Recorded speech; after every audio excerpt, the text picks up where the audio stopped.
के रख दो बीजेपी और योगी को जमहूरी तरीके से कि हम बेदार हो चुके हैं, ये हमारे ख्वाब है, हम उसको पूरा करेंगे इंशाअल्लाह ताला। और याद रखो, अगर तुम अपने आप को नहीं बदलोगे तो अल्लाह तुमको नहीं बदलेगा। जो कौम बदलने के लिए तैयार हो जाएगी, रब्बे कायनात तुमको बदल देगा, दुनिया को तुम्हारे सामने बदल देगा। बीजेपी इस मुल्क में खुलकर हिंदुत्व की पॉलिटिक्स कर रही है, इससे कोई इनकार नहीं किया जा सकता। मगर मैं भारत के मुसलमानों से, हमारे भारत के उन दलित भाइयों से जो अंबेडकर को आज भी अपना आइडियल मानते हैं, मैं हम भारत के हमारे हिंदू भाइयों से जो नेहरू और सुभाष चंद्र बोस की कुर्बानियों को नहीं भूले, मैं उनसे अपील कर रहा हूं कि आपको उठना पड़ेगा, आपको रोकना पड़ेगा। अगर आप समझते हैं कि आपको मदद की जरूरत है तो असदुद्दीन ओवैसी आपके साथ कंधे से कंधा मिलाकर खड़े रहने को तैयार है।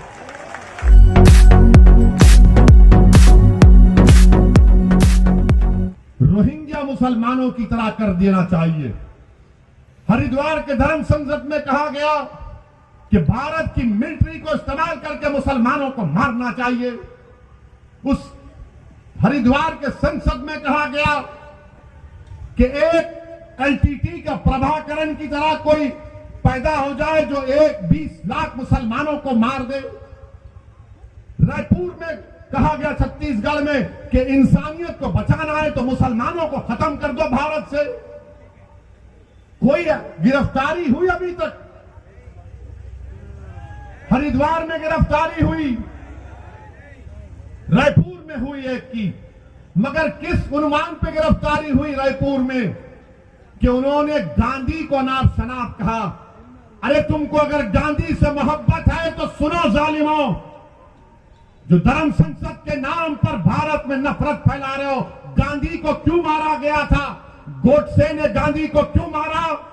इसलिए मारा कि उसने कहा कि गांधी मुसलमानों की तारीफ की बात करता है, इसीलिए गोडसे ने एक ज़ईफ आदमी के सीने में गोलियां मार दी। अगर गांधी से मोहब्बत है तो गिरफ्तार करो पूरों को। ये कांग्रेस जो आज ये ड्रामा करती है रनिंग कंपटीशन का, तुम्हारी रियासत में जहां पर तुम्हारी सरकार है, तुम्हारी हुकूमत ने सरकारी फंक्शन में तुम्हारी हुकूमत पैसे देती है, उसमें कहा जाता है कि इंसानियत को बचाना है तो मुसलमानों को मार दो। शर्म आनी चाहिए इन लोगों को, शर्म आनी चाहिए। याद रखो, अगर मुसलमानों को कोई मारेगा तो मुसलमान को नहीं, तुम भारत के दुश्मन हो। मुसलमानों को सफेद से मिटाने की बात अगर कोई भारत में करेगा तो भारत के संविधान का दुश्मन है। अगर तो मुसलमानों को रोहिंग्या मुसलमानों की तरह उनका हाल करने की बात करेगा तो तुम दुश्मन हो अल्लामा फजले खैराबादी के, तुम दुश्मन हो मुजाहिदीन आजादी के, जिन्होंने इस मुल्क को आजाद कराने के लिए अपनी जानों को कुर्बान किया। तुम दुश्मन हो, तुम नफरत करते हो उन मुस्लिम उलमाओं से जिन्होंने अंग्रेजों की इस गुलामी के खिलाफ जिहाद का फतवा दिया था। मगर हमको मिटाने की बात हो रही है। अगर आज के इस जलसे में असदुद्दीन ओवैसी को अनपार्लियामेंट्री अल्फाज या गैर अखलाकी अल्फाज अगर मैं मोदी के बारे में कह दूं या योगी के बारे में कह दूं या फिर बरेली में, यहां पर बरेली में अगर कोई फेसबुक पर कुछ लिख दे तो 4 घंटे के अंदर हजरत पुलिस पहुंच जाएगी उसके घर को और बोलेगी बेटा चल तेरे को दामाद बनाना है। मगर ये सब बोलेंगे, ये बोलेंगे तो पुलिस क्यों नहीं करती इनके खिलाफ? इनको दामाद क्यों नहीं बनाती? क्या ये तुम्हारी नाजायज औलाद है जो पकड़ी हरिद्वार है छत्तीसगढ़ में? हम के कानपुर की तकरीर में एक 80 साल के मुसलमान को एक दलित पुलिस के ऑफिसर ने खामोशी से लाकर कागज पर लिख कर दिया कि बोलो इस पर वैसी तुम। एक 80 साल के मुसलमान को जिसकी दाढ़ी है, उसको एक मुकामी थानेदार ने उसकी दाढ़ी को खींचा, उस पर पेशाब करवाया। तो हमने कहा कि कब तक रहेंगे इख्तिदार की कुर्सियों पर बैठने वाले, चाहे ओवैसी हो, चाहे मोदी हो या योगी हो। तो सबको दर्द हो गया।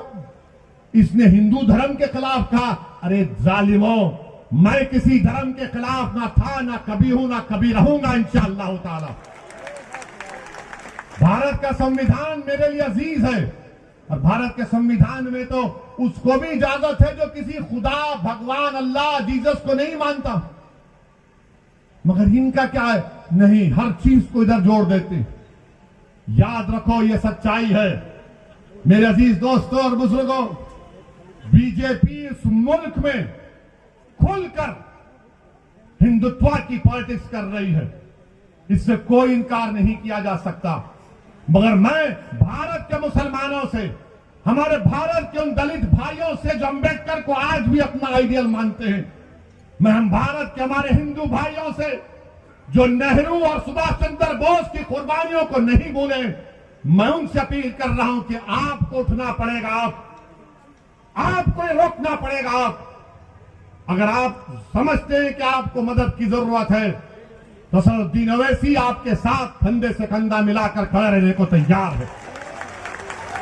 मुल्क को बचाना है, मगर मुल्क को बचाने का मतलब यह नहीं है जिंदाबाद, आप जिंदा ही रहेंगे इंशाअल्लाह ताला। मगर मुल्क को बचाने की बात होती है, ये समाजवादी, कांग्रेस, बीएसपी बोलेंगे देखो देश को बचाना है ना, तो फिर तुम खामोश हो जाओ। हैं? ये खामोशी कैसी होगी? नहीं नहीं, तुम कुछ मत करो, तुम खामोश बैठो, हम देख लेंगे। तुम नहीं देख सकते इनको, तुम मुकाबला ही नहीं कर सकते मोदी से। मोदी मंदिर मंदिर कर रहे हैं तो अखिलेश बोल रहा मैं भी परशुराम का मंदिर बनाऊंगा। बोलते हैं ना, आपका मजहब है, चलिए हमको इतराज नहीं है, मगर मुल्क में लड़ाई क्या है? योगी आदित्यनाथ ने अपनी तकरीर में कहा राहुल गांधी के बारे में कि राहुल गांधी किसी मंदिर में गए तो उनको मंदिर के आधार नहीं मालूम थे। तो बाबा ने कहा कि ऐसा बैठे कि मंदिर के किसी पुजारी ने कहा अरे ये मंदिर है, मस्जिद नहीं है। मुझे यकीन है कि मंदिर के पुजारी ने इस तरह नहीं कहा होगा, क्योंकि जब किसी की इबादत गाह में जाता है तो खुदा की इबादत करने के लिए जाता है। लोग दरगाह को आते हैं आला हज़रत के, आते हैं ना, तो क्या पूछा जाता है? क्या पूछा जाता है? आते हैं, अकीदत है, किसी मजहब का आता है। मगर योगी ने खैर इजाफा कर दिया। अब सवाल यह पैदा होता है कि भारत में लड़ाई यह है कि सबसे बड़ा हिंदू कौन है? मोदी बोलते कि मुझसे बड़ा कोई हिंदू नहीं है। योगी बोलते कि मैं अब मोदी के बाद का प्रधानमंत्री बनने वाला हूं। राहुल बोलते हैं कि देश में सिर्फ हिंदू ही प्रधानमंत्री बन सकता है, उनका स्टेटमेंट है। अखिलेश बोलते हैं कि मैं ही सबसे बड़ा हिंदू हूं। हम इन तमाम से कहना चाह रहे हैं, दोबारा कह रहा हूं, आप लोग मोदी जी, योगी जी, अखिलेश जी, राहुल जी एक कमरे में बैठकर, वैसे तो बैठते जरूर हैं, बैठते जरूर हैं। हमारे हैदराबाद में कहावत है, मैं तेरी पीठ खुजाता हूं, तू मेरी पीठ खुजा।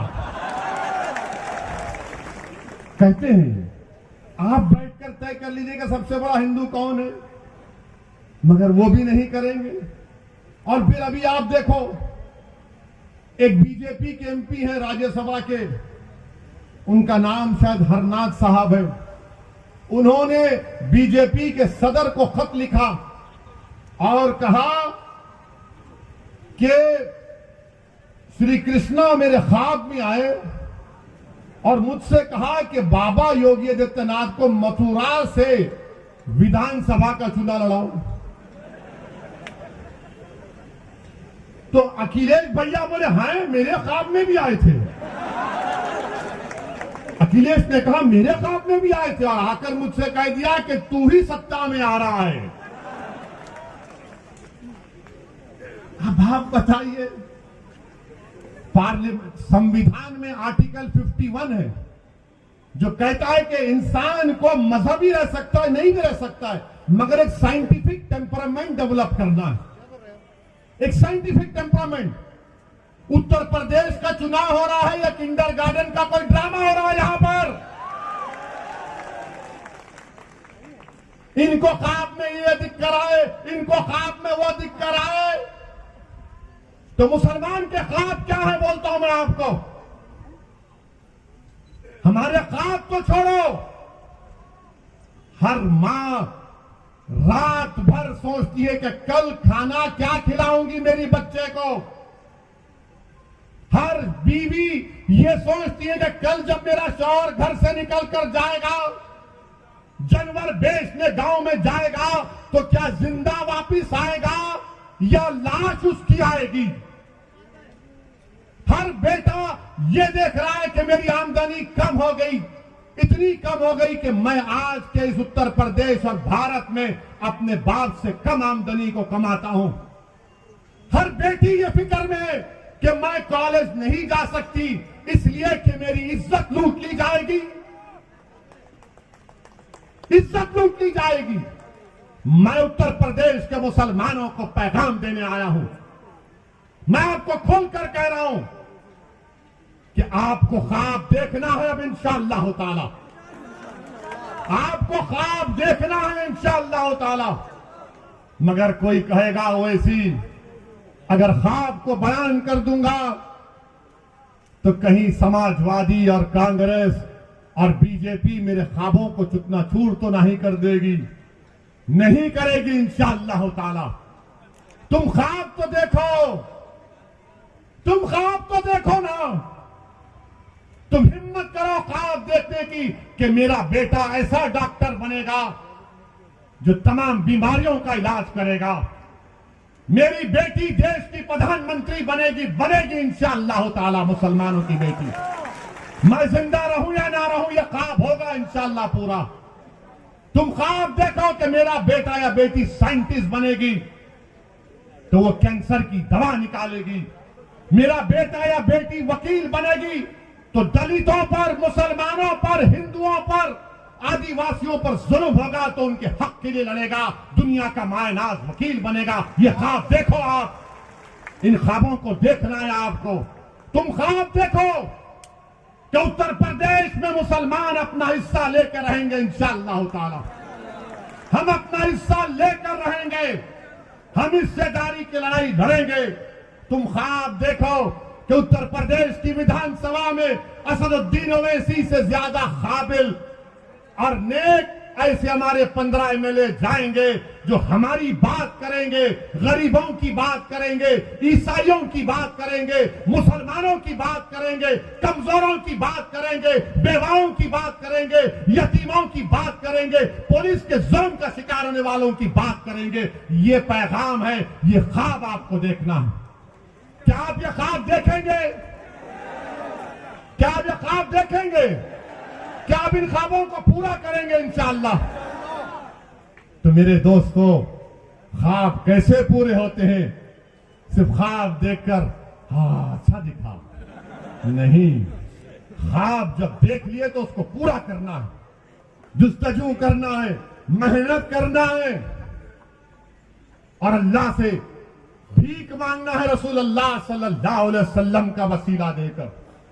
जिस तरह किसी आशिक ने कहा था कि चमक तुझसे सब पाते पाने वाले, मेरा दिल भी चमका दे चमकाने वाले। अल्लाह चमकाएगा तुम लोगों को इंशाअल्लाह ताला।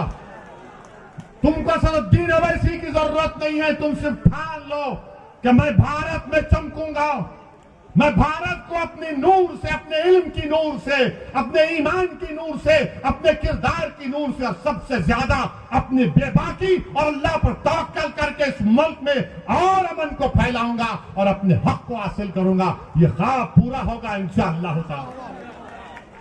मेरे अजीज दोस्तों और बुजुर्गों, मेरे अजीज दोस्तों और बुजुर्गों, इन ख्वाबों को पूरा करने के लिए विधानसभा के चुनाव में उत्तर प्रदेश के मुसलमानों को मुत्तहिदा अपने वोट का इस्तेमाल करना पड़ेगा। हम भी चाहते हैं, हमारी भी कोशिश है, हमारी भी दुआएं हैं कि अल्लाह सुब्हानहू व तआला बीजेपी को उत्तर प्रदेश में शिकस्त दे दे, दोबारा यहां पर बीजेपी की सरकार ना बने और यहां पर मुसलमानों की एक हिस्सेदारी की बात करने वाली पार्टी के उसके जिम्मेदारान विधायक बनकर असेंबली में, विधानसभा में जाए, ये भी हमारा ख्वाब। अब ये ख्वाब अखिलेश का क्या है नहीं मालूम, बिल्ली के ख्वाब में चिचड़े ही नजर आते हैं। ये कहावत है, कहावत है, उनके ऊपर नहीं बोल रहे हैं। मगर अब आपको अपने ख्वाबों को अगर पूरा करना है तो अखिलेश को उठाना है। उठो, अब हम उठ चुके हैं, अब तुम हमको धोखा नहीं दे सकते। आप हिला के रख दो बीजेपी और योगी को जमहूरी तरीके से कि हम बेदार हो चुके हैं, ये हमारे ख्वाब है, हम उसको पूरा करेंगे इंशाअल्लाह ताला। और याद रखो, अगर तुम अपने आप को नहीं बदलोगे तो अल्लाह तुमको नहीं बदलेगा। जो कौम बदलने के लिए तैयार हो जाएगी, रब्बे कायनात तुमको बदल देगा, दुनिया को तुम्हारे सामने बदल देगा। मेरे अजीज दोस्तों और बुजुर्गों, यही चंद अहम गुजारिशात मुझे आप तक कहना था। मजलिस का साथ दीजिए, ये आपकी पार्टी है, मेरी जिंदगी का कोई भरोसा नहीं। कोई कहता है गर्दन उठा देंगे, भाई जो करना है करो, जो करना है करो, मगर मेरा भी एक ख्वाब है, शायद आपका भी ख्वाब होगा कि इस दुनिया से जाने से पहले अल्लाह हमको ख्वाब में रसूल अल्लाह सल्लल्लाहु अलैहि वसल्लम का दीदार करा दे। मेरा भी ख्वाब है कि जब रूह निकली जाएगी तो मेरी जबान पर अशहदु अल्ला इलाहा इल्लल्लाह व अशहदु अन्ना मुहम्मदुर रसूलुल्लाह रहे। तो मेरे साथ लगाइए नारा, नारे तकबीर, नारे तकबीर, नारे तकबीर। अस्सलाम वालेकुम व रहमतुल्लाहि व बरकातहू। व आखिरु दावाना अल्हम्दुलिल्लाहि रब्बिल आलमीन।